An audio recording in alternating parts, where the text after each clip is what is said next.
নমস্কার, আমি টুম্পা। আপনারা শুনলে অবাক হবেন, আমাদের রাজ্যের মুখ্যমন্ত্রী মমতা বন্দ্যোপাধ্যায় যেই বুথে ভোট দেয় 207 নাম্বার বুথ ভবানীপুরে, মানে ওই জায়গায় ওনার বুথে এসআইআর এ কেন ওনার এত আতঙ্ক ছিল জানেন?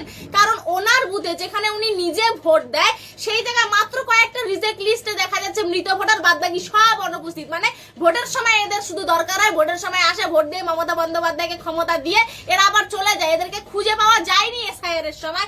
আমি স্ক্রিনে আপনাদেরকে কয়েকটা দেখাচ্ছি, বাদ বাকি সম্পূর্ণ পিডিএফটা আমি কমেন্টের লিংকে দিয়ে দেবো, আপনারা অবশ্যই দেখে নেবেন। একটুখানি স্ক্রিনে দেখাও। এই যে 207 নাম্বার বুথ, আর এই হচ্ছে অনুপস্থিত। খুঁজে পাওয়া যায়নি, খুঁজে পাওয়া যায়নি, খুঁজে পাওয়া যায়নি, খুঁজে পাওয়া যায়নি, খুঁজে পাওয়া যায়নি, খুঁজে পাওয়া যায়নি।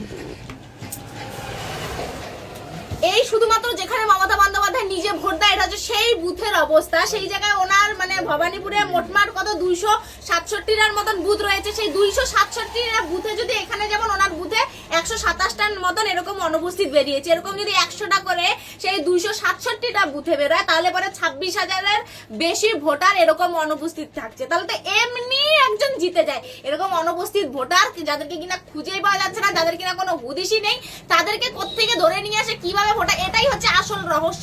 এইটাই হচ্ছে অ্যাকচুয়াল কারণ। বাংলার মানুষ দেখুক, বাংলার মানুষ প্রশ্ন করুক, বাংলার মানুষকে